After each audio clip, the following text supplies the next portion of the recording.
Le silence s'est installé dans la salle d'audience lorsqu'une nouvelle personne a été appelée à la barre de manière inattendue, Jada Pinkett Smith. L'actrice, entrepreneuse et épouse de Will Smith a pris une grande inspiration avant de faire face au jury. Ce qu'elle s'apprêtait à révéler était non seulement surprenant, mais aussi glaçant. Elle a affirmé qu'en 2004, Diddy l'avait invitée à une réunion privée où il lui avait remis un document appelé « Accord de fidélité ». Ce n'était ni un contrat, ni un partenariat. C'était quelque chose de plus sombre, un pacte troublant de silence et de complaisance. Et lorsqu'elle refusa de le signer, elle dit que Diddy la regarda droit dans les yeux et la prévint. « Tu le regretteras dans l'au-delà ». Ce témoignage provoqua une onde de choc dans la salle d'audience. La vérité sur le pacte de loyauté et la raison de son silence si long sont enfin révélées. L'atmosphère dans la salle d'audience était déjà tendue lorsque l'huissier a appelé un nom inattendu, Jada Pinkett Smith. Des exclamations de surprise ont parcouru la salle. Même l'accusation parut momentanément stupéfaite, suggérant que ce témoin avait été ajouté à la barre. Peut-être même une décision personnelle de Jada elle-même. Elle entra dans la salle d'audience vêtue d'un tailleur noir discret, le visage impassible, mais tous les regards se fixèrent sur elle lorsqu'elle s'approcha de la barre et posa la main sur la Bible. « Je comprends que ce soit inhabituel, commença-t-elle, mais je ne peux plus me taire. » Ce qui suivit allait devenir l'un des moments les plus choquants du procès. Jada Pinkett Smith, connue dans le monde entier pour son jeu d'actrice, son militantisme et son ouverture d'esprit, affirmait désormais détenir un secret profondément enfoui, une histoire qu'elle avait gardée précieusement pendant près de 2 décennies.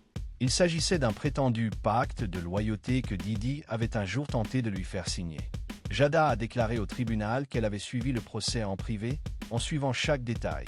Elle avait entendu les noms de femmes, d'assistants et de collaborateurs qui avaient décrit des moments de coercition, des documents étranges et des menaces voilées. C'est alors que quelque chose changea en elle. Elle réalisa que le document qu'on lui avait offert, qu'elle avait rejeté comme un simple comportement étrange de Diddy, pouvait en réalité faire partie d'un système bien plus vaste et plus sombre. « Je n'ai plus besoin de protection », dit-elle. « Ce dont j'ai besoin, c'est de dire la vérité, car à l'époque, j'ai vu la partie émerger de quelque chose que je ne comprenais pas. Mais maintenant, je vois tout l'iceberg. » Diddy la fixait du regard depuis la table de la défense, visiblement bouleversé. Il ne s'y attendait pas plus que ses avocats, qui ont immédiatement demandé au juge d'écarter son témoignage pour non-pertinence. Mais le juge l'a autorisé, affirmant que si ses dires concordaient avec d'autres témoignages, cela pourrait révéler une tendance. Jada s'est armée de courage, a pris une grande inspiration et s'est lancée dans l'histoire qui allait faire les gros titres du monde entier, en commençant par le jour où elle a rencontré Diddy en tête-à-tête en 2004 et s'est vue présenter ce qu'il aurait appelé un accord spirituel. Jada a déclaré que la rencontre avait eu lieu dans une suite calme et luxueuse du Beverly Wilshire Hotel. Elle avait été invitée sous prétexte de discuter d'une éventuelle collaboration philanthropique, impliquant musique, activisme et développement communautaire. Cela semblait normal, dit-elle. On aurait dit quelque chose que Diddy pourrait proposer. À son arrivée, Diddy était seule, toute de blanc vêtue, écoutant du jazz sur une petite enceinte Bose. Les rideaux étaient tirés, les lumières tamisées. Il lui versa une coupe de champagne. Elle refusa. Il était calme, étrangement calme, dit-elle, comme s'il avait tout répété. Après quelques minutes de conversation, il s'excusa et se dirigea vers le petit bar de la salle. Derrière, il sortit un dossier en cuir noir et le lui tendit sans un mot. « Je pensais que c'était un argumentaire ou un contrat », dit-elle au tribunal, mais ce n'était pas le cas. C'était intitulé « Accord de loyauté ». Au début, Jada a cru à une blague. Elle a même ri nerveusement et a dit « Qu'est-ce que c'est? Une sorte de truc hip-hop de scientologie ?» Mais Diddy n'a pas ri. Il hocha lentement la tête et dit « C'est une protection pour nous deux. » À l'intérieur du dossier se trouvait un document dactylographié d'environ 7 pages. Jada affirma qu'il n'avait pas d'entête légale, ni aucune indication qu'il provenait d'un cabinet d'avocats, et pourtant son ton était terrifiant. Elle décrivit des clauses exigeant une discrétion éternelle sur toutes les questions personnelles et professionnelles, des phrases faisant référence à l'alignement avec le cercle intime, plus troublant encore, à la soumission de l'âme au bien commun de l'héritage. Certaines parties n'avaient même pas l'air humaines. Elle dit que cela semblait ancien, comme un pacte. Elle affirmait que le document contenait de vagues références à des individus anonymes, des attentes rituelles et des sanctions en cas de trahison. Il ne demandait ni argent ni droit de création. Il exigeait le silence, l'obéissance, la conformité, pour toujours. À la fin, il y avait une ligne de signature avec son nom déjà tapé en dessous. J'étais esséuré. J'avais l'impression d'être recruté pour quelque chose que je ne comprenais pas. Elle le lui rendit et dit non. C'est alors que, dit-elle, le ton de Didi changea. Jada commença à lire des passages du document à voix haute devant le tribunal, ou plutôt à les paraphraser. L'original, dit-elle, avait mystérieusement disparu de chez elle il y a des années. Mais elle se souvenait de phrases entières par cœur. C'est à quel point cela m'a hanté, a-t-elle confié au jury. Une clause stipulait que le sous-signé s'engageait à respecter la confidentialité, non seulement dans cette vie, mais aussi lors de toutes les transitions spirituelles ultérieures. Une autre stipulait que toute connaissance acquise dans un lieu sacré resterait sacrée et ne serait jamais divulguée devant un tribunal terrestre, à l'église ou dans la sphère publique. Jada se souvenait avoir ri nerveusement en lisant cela pour la première fois. Elle demanda « Tu es en train de me dire que ce contrat me suit après ma mort ?» Et Didi la regarda droit dans les yeux et dit « Tu commences à comprendre. » D'autres éléments décrivaient une hiérarchie du silence, des niveaux d'information qui ne pouvaient être débloqués que par des démonstrations de loyauté. Il y avait des références à des tests, des rassemblements, et à l'expression « la sélection », qui apparaissait 3 fois sans jamais être définie.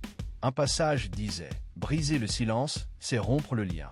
Rompre le lien entraîne des conséquences, divines et hautes. » À ce stade, le silence régnait dans la salle d'audience.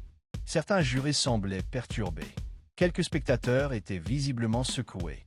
Jada a souligné qu'elle n'était sous l'influence d'aucune substance ce jour-là et qu'elle n'exagérait pas pour faire le spectacle. C'était réel. Ce n'était pas une farce. Ce n'était pas un coup de pub. Il croyait pleinement à ce document. Et il croyait que je finirais par le signer. Elle, non. Et c'est là qu'elle a dit que Didi lui avait lancé ce tristement célèbre avertissement, un avertissement qui l'a fait encore trembler. Tu le regretteras dans l'au-delà. Ce moment la marquerait pendant des années. Et même si elle avait quitté la réunion ce jour-là, elle avait l'impression que quelque chose la poursuivait depuis.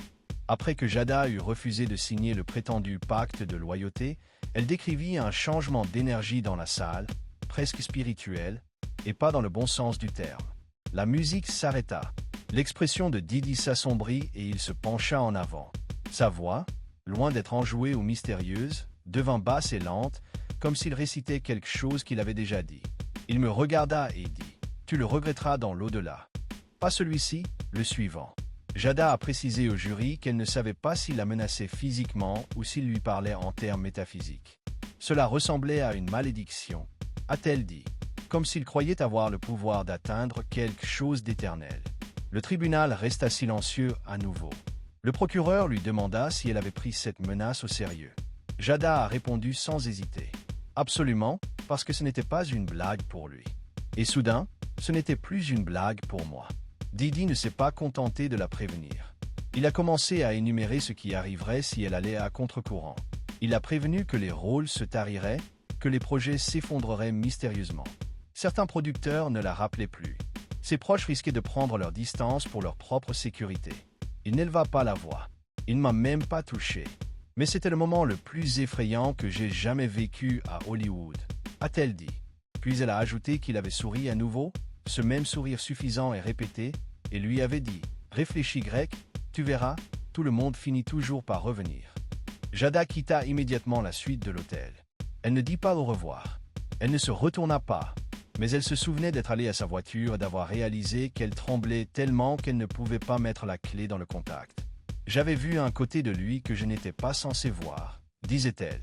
Et c'est là que j'ai compris. Quelle que soit cette affaire qu'il fomente, elle dépasse les simples faits et les rumeurs. Après sa rencontre terrifiante en 2004, Jada a décidé de garder le silence. Non pas par complicité, mais par peur. Elle a admis à la barre que, pendant des années, cette peur l'avait accompagnée partout. Elle se rendait aux événements et se demandait qui d'autres avaient été approchés avec le même accord. Elle a commencé à scruter les salles, à la recherche de signes subtils. Le même dossier, la même phrase, le même regard vide qu'elle avait vu dans les yeux de Didi ce jour-là. Elle commençait aussi à remarquer le schéma. Certaines femmes qui avaient autrefois des carrières prometteuses disparaissaient. Certains sont devenus silencieux et n'ont plus jamais donné d'interview. D'autres sont restés dans l'entourage de Didi, malgré un malaise évident sur les photos ou les vidéos. C'était comme s'ils étaient prisonniers d'un sujet dont ils ne pouvaient pas parler, a déclaré Jada. Et j'ai réalisé que j'avais échappé de justesse. Mais s'échapper ne signifiait pas la paix. Elle a parlé au tribunal de cauchemars récurrents et de l'étrange sensation d'être observée. À propos des moments où son téléphone sonnait, sans identification de l'appelant, et où la voix à l'autre bout du fil disait « rien, juste respirer ». Elle commença à écrire un journal, essayant de donner un sens à tout cela. Finalement, elle a brûlé le journal de peur qu'on le retrouve. Je ne l'ai même pas dit à Will, a-t-elle avoué. Pas pendant des années, je ne pouvais pas l'expliquer. Je ne voulais pas qu'il pense que j'étais paranoïaque. Mais tout est revenu à la charge dès le début du procès. Lorsqu'elle a entendu d'anciens assistants et danseurs témoigner sur les accords de confidentialité, la coercition, les menaces voilées et l'étrange langage spirituel, c'était comme entendre un écho de son passé. C'est là que j'ai compris que ce n'était pas seulement moi. C'est là que j'ai compris que je n'étais pas folle. Il faisait ça à tout le monde. La décision de témoigner n'a pas été facile. Elle savait que cela rouvrirait des blessures, attirerait l'attention des médias et la mettrait peut-être à nouveau en danger. Mais cette fois, dit-elle, le silence lui semblait plus lourd que le risque. Je pensais que me taire me protégerait, a-t-elle déclaré au jury. Maintenant, je sais que le silence est ce qui le protège. Ce qui a suivi n'était pas seulement émotionnel, c'était accablant. L'accusation a présenté 2 autres accords de loyauté, récupérés lors des enquêtes sur les anciens employés et partenaires de Didi. Bien que différents par leur format et leur formulation, ces documents reflétaient avec une précision troublante les éléments étranges du témoignage de Jada. L'un d'eux provenait d'une ancienne assistante qui affirmait avoir reçu le dossier en 2007. Un autre témoignage provenait d'un ancien danseur qui avait participé à une tournée mondiale en 2010. Tous deux décrivaient des clauses sur le silence après la mort, des références à des contrats éternels et une forte insistance sur l'adhésion à la mission de l'héritage par le sacrifice. Les jurés ont parcouru les pièces à conviction, visiblement ébranlés. Les similitudes avec l'histoire de Jada étaient indéniables, mais ce n'était pas tout. Un expert en écriture judiciaire a été appelé pour examiner les annotations sur les 3 documents. La conclusion était la suivante. Malgré des variations dans le contenu dactylographié, les annotations manuscrites sur chacun, notamment les soulignements, les notes latérales et un symbole énigmatique ressemblant à un œil dans un cercle, correspondaient à l'écriture de Didi. Lorsque l'accusation lui a demandé si elle reconnaissait le symbole, Jada a simplement hoché la tête et a répondu. Il m'a dit que c'était l'observateur qui le protégerait et punirait ceux qui trahiraient la mission.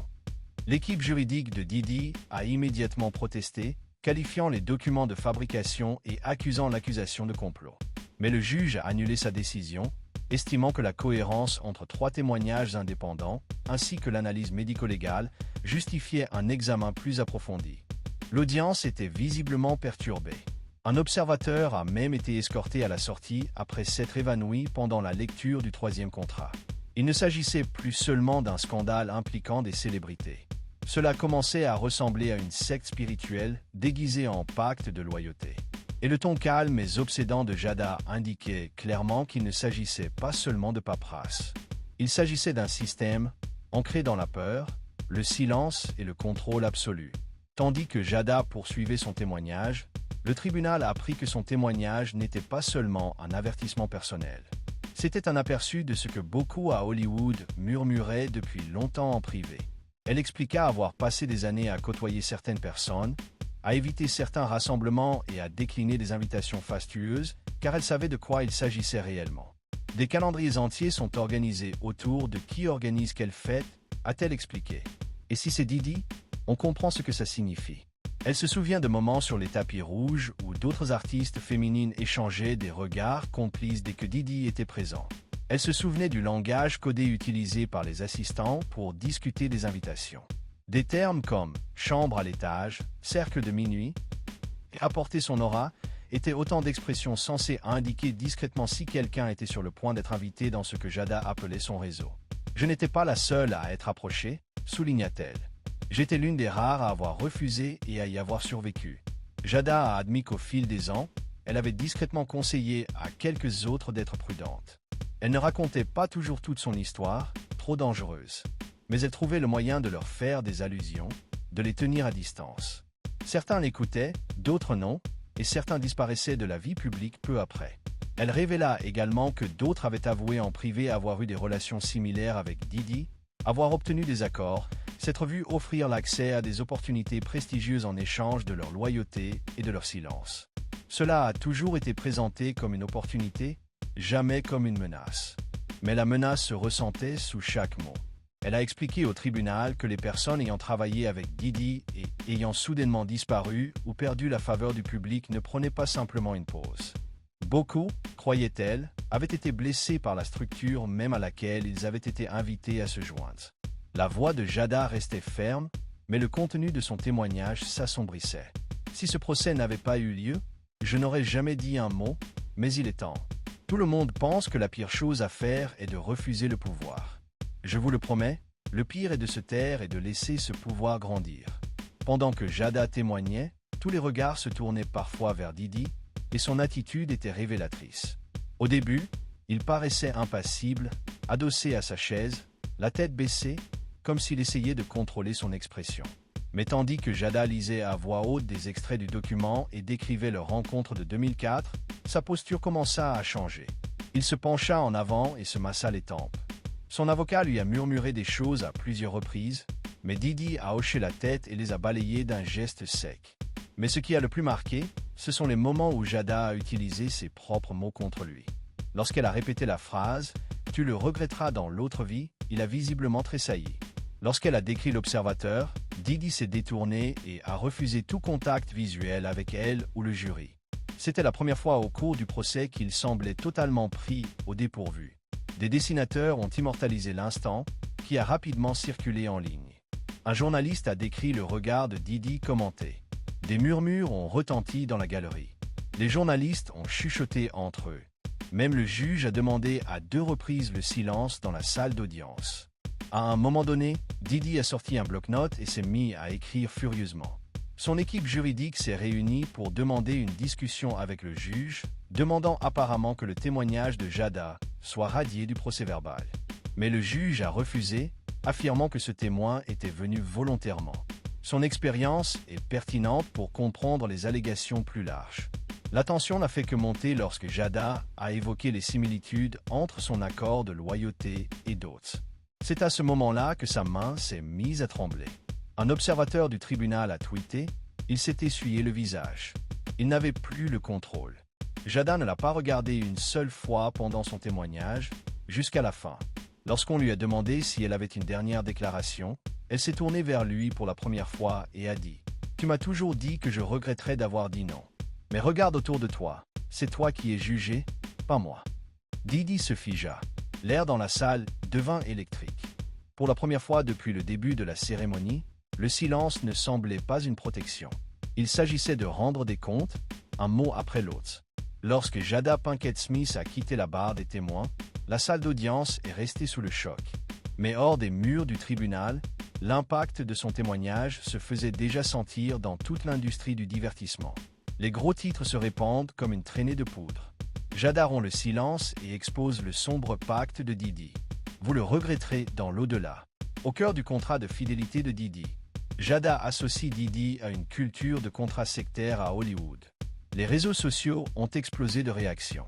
Certaines célébrités ont publié des tweets vagues et énigmatiques, certains en guise de soutien, d'autres manifestement mal à l'aise. Des célébrités de renom ont commencé à faire parler d'elles, tandis que les fans se demandaient qui d'autre aurait pu se voir offrir le dossier. Des podcasts ont décortiqué chacune de ces paroles. Les journalistes ont commencé à établir des liens entre les disparitions inexpliquées de célébrités et les effondrements de carrière, et ont jusque-là ignoré les rumeurs. Les témoignages au tribunal ont lancé un mouvement. Le parquet a confirmé que d'autres assignations à comparaître seraient émises. Apparemment, ils avaient déjà commencé à enquêter sur des schémas similaires concernant les contrats de Didi, les sociétés écrans et les équipes juridiques qui ont contribué à faire respecter le silence.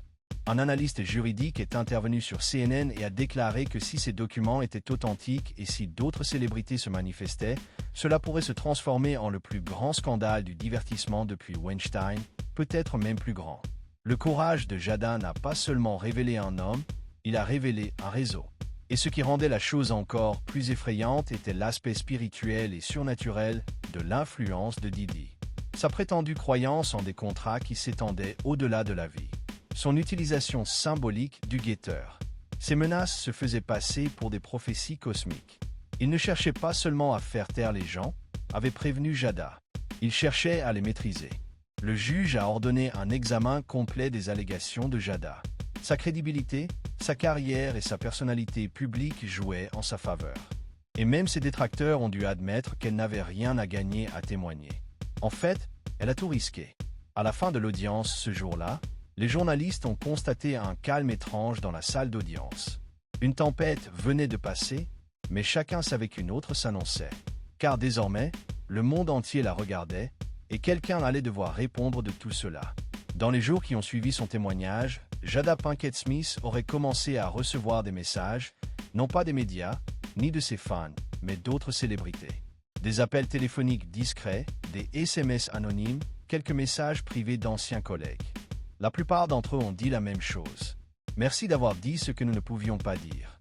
Selon des sources proches du tribunal, plusieurs personnes qui refusaient jusque-là de témoigner étaient désormais en contact avec le parquet. Le courage de Jada avait brisé le sceau, et soudain, le silence ne tenait plus. Mais ce que personne ne savait jusqu'alors, c'est que Jada avait déjà tenté d'avertir les autres des années auparavant. Lors d'un déjeuner privé début 2016, Jada aurait rencontré Beyoncé, Solange et deux autres femmes de l'industrie musicale dont les noms n'ont pas été révélés. L'événement était présenté comme une simple rencontre informelle entre femmes influentes. Pas de presse, pas d'assistante, pas de photographe, juste des conversations tranquilles. Mais un sujet restait au cœur de l'événement, Diddy. Jada les a avertis que si Diddy ou un de ses proches les abordait avec une quelconque intention spirituelle, de loyauté ou d'héritage, ils devraient fuir. N'y réfléchissez même pas. Ne soyez pas poli. Éloigne-toi, aurait-elle dit. Lorsque Beyoncé lui a demandé pourquoi elle était si inflexible, Jada aurait répondu « Parce qu'il se croit intouchable. Il n'a pas besoin de consentement. Il a besoin de contrôle. Et quand on dit non, on ne dit pas non à un homme. On dit non à quelque chose de plus sombre. » Personne d'autre à cette table n'a pris la parole à ce moment-là. Mais Jada a dit l'avoir perçu dans leurs yeux. Reconnaissance, malaise, peut-être même culpabilité. De retour au tribunal, ce détail a refait surface lorsqu'un journaliste l'a évoqué lors d'une interview avec un ami proche de Jada. Elle ne voulait pas que cela se transforme en guerre, dit son ami. Elle voulait protéger les gens sans les entraîner dans la guerre. Mais elle avait toujours craint que si personne ne parlait, ils ne s'enhardissent. L'écho du témoignage de Jada a eu un effet d'entraînement qui se fait encore sentir. Plusieurs sociétés de production font actuellement l'objet d'une enquête pour des contrats coercitifs liés au nom de Diddy. Un service de streaming musical a discrètement supprimé une poignée de playlists sélectionnées qui incluaient prétendument des artistes connus pour être protégés par son équipe. Une marque de mode a lancé une campagne publicitaire inédite mettant en vedette des images d'archives de Diddy avec la légende « L'héritage est éternel ». Entre-temps, Jada n'a plus parlé à la presse. Une source proche affirme qu'elle a volontairement gardé le silence, laissant ses propos à la barre résonner sans distorsion. Elle a dit ce qu'elle avait à dire, a confié la source. Elle souhaite maintenant que les gens prennent leurs décisions. Mais même en silence, la décision de Jada de s'exprimer enfin a peut-être marqué la première véritable rupture dans une chaîne de peur vieille de plusieurs décennies, car d'autres se manifestent désormais. Merci de vous abonner pour nous soutenir pour nos efforts.